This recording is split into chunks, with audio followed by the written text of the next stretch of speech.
Dear Patriots, before the news starts, please subscribe to our patriotic channel by clicking the subscribe button. Give us a thumbs up to this video. Don't forget to leave your opinion below in the comments section. Share the news on Facebook and Twitter so you friends see it. Thank you. Trump just showed up in D.C., and immediately everyone noticed one new thing on him. The press has been constantly going after our president. It's so sad. It's not rad, but reporters have now noticed something amazing about our president now. Sources are now saying that it's the happiest they have seen him since the election. God bless him. Trump deserves to feel good. He's worked his butt off to make the economy killer. The stock market has increased by $5.2 trillion since the election. It has also reached the lowest unemployment rates in 16 years, according to Trump. Share this to send good energy to our president. Let's make this go viral by spreading it everywhere and commenting "Go Trump Go." He deserves it.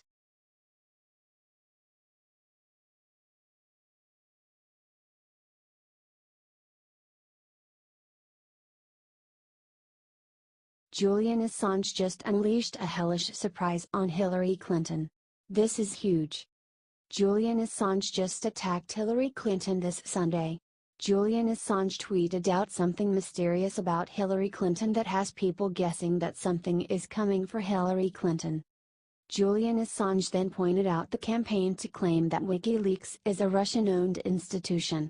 He pointed out that even Barack Obama and several Obama officials said that WikiLeaks and Russia were not tied. Then he just dropped a bombshell on Hillary Clinton. Share this if you agree with Julian that Hillary Clinton is creepy. Phew. That's a Sunday night burn if anyone's ever seen one.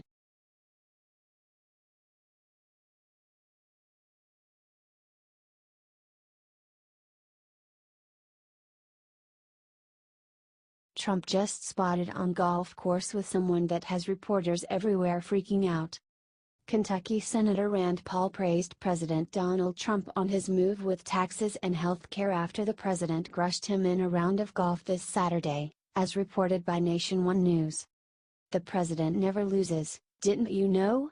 Paul told reporters after the game. "The president and his partner beat myself and my partner by 3 holes.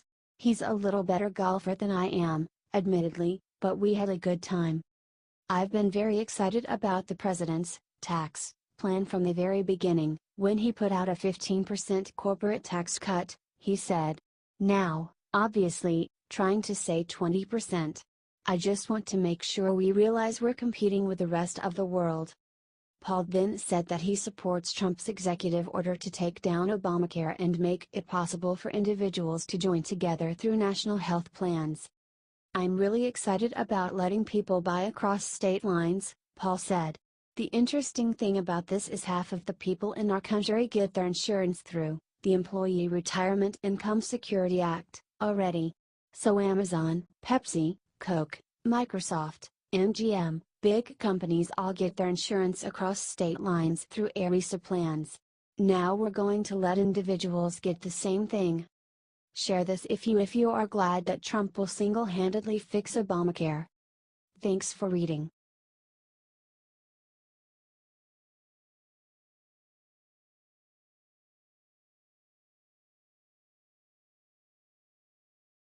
After Trump announced his Iran deal, Bibi Netanyahu just got on TV and said something incredible. American relations with Israel have improved tremendously under President Trump. Those improvements were never more apparent than on Sunday, 2 days after President Trump announced his new Iran policy. The president outlined in an address that, while he would not withdraw from the 2015 nuclear deal with Iran, he would decertify Iran's compliance with the deal and impose sanctions on Iran's Revolutionary Guard. An interview with Israeli Prime Minister Benjamin Netanyahu was aired on CBS's Face the Nation on Sunday, in which the Prime Minister praised President Trump's announcement, saying, "I think the president was very courageous in saying, 'I'm not going to kick this can down the road. I'm not going to say, well, it's going to be on somebody else's watch. I'm going to stop this from happening.'" He continued, highlighting exactly what's at stake if Iran gets nuclear weapons. We cannot allow Iran, the world's foremost terrorist regime, that hangs gays, kills protesters, jails journalists, and foments aggression throughout the region and the world. We cannot allow this rogue regime 30 times the size of North Korea's economy to have a nuclear arsenal. It's a very brave decision, and I think it's the right decision for the world. Israel is one of our closest allies and the only true democracy in the Middle East. It's great to have a president who cherishes and protects that friendship and makes the Israel, and the world, a safer place.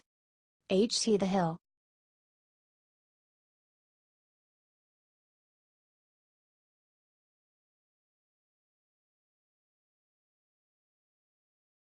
Kellyanne Conway just revealed what she secretly does every day at the White House. White House counselor Kellyanne Conway spoke about her faith during an interview at the Value Voters Summit on Friday.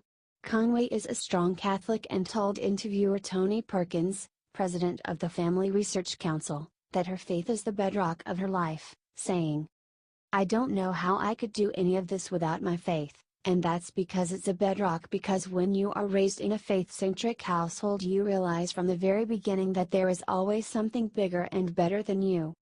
She continued. That sort of humility is an important attribute to take to any position that has such great gravity and responsibility as I feel ours do in the White House.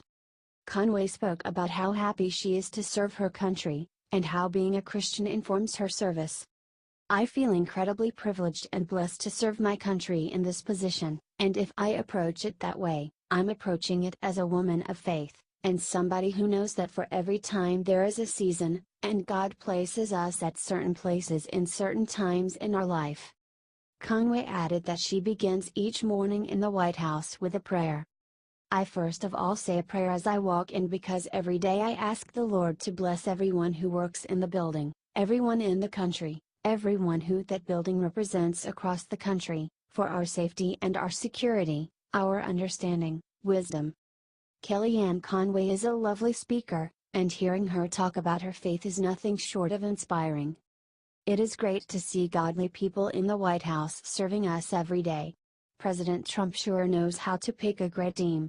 Share it out if you agree with Kellyanne Conway's message of faith and service. HT Town Hall.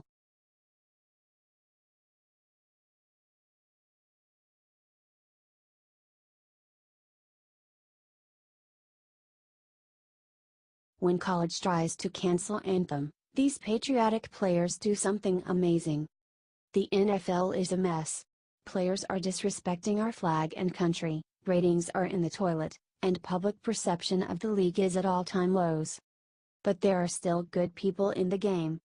When college football players in Hartford, Connecticut got word that the anthem would be canceled, they made a move that will make Americans proud. They joined their fans and sang the national anthem a cappella. The anthem was canceled due to technical difficulties, according to Fox News. But those failures allowed these Americans to show how devoted they are to our flag.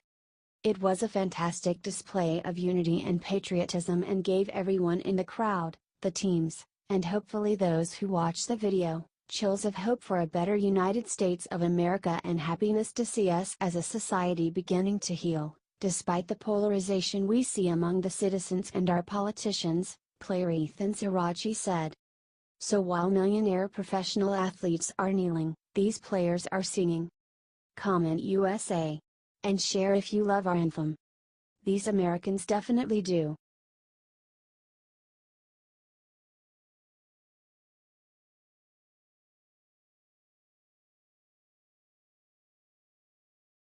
After Senator Bob Corker called him castrated, Rex Tillerson looked into the camera and made him cry. Secretary of State Rex Tillerson just ripped Senator Bob Corker, RTN, for his bizarre comments earlier this week, saying that President Trump had castrated the secretary. When Tillerson was asked about the comment on CNN's State of the Union Sunday morning, he drawing replied, "I checked, I'm fully intact." Boom. As Corker just found out, no one can put you on a slow burn like Rex Tillerson. Corker had excoriated the president over his foreign policy with North Korea in an interview with Washington Post, saying, You cannot publicly castrate your own Secretary of State without giving yourself that binary choice. The tweets, yes, you raise tension in the region, and, it's very irresponsible. But it's the first part that I am most exercised about. Corker was referring to a news conference in Beijing in which Rex Tillerson said the United States had attempted to start communication with North Korea about its nuclear program, to no avail. The next day President Trump tweeted that Tillerson was wasting his time attempting to talk to North Korea. Tillerson leapt to the president's defense, however, saying that President Trump just has an unusual style of communicating that people are not used to because it is so radical. The last thing anybody likes to do in this town is make a decision, he said. Because when you make a decision, you're suddenly accountable for that decision. I am fully committed to his objectives, I agree with his objects, I agree with what he's trying to do. How he wants to use his own skills, tactically to push things towards change, I'm here to help him. Despite what the media and Renos like Corker want us to believe, the president's cabinet is stronger than ever. HT The Hill.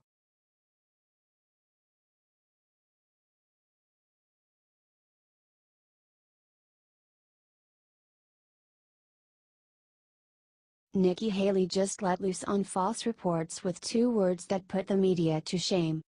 United Nations Ambassador Nikki Haley just got on ABC's This Week to blast the media for reports that she and Secretary of State Rex Tillerson are feuding over President Trump's decision to decertify Iran.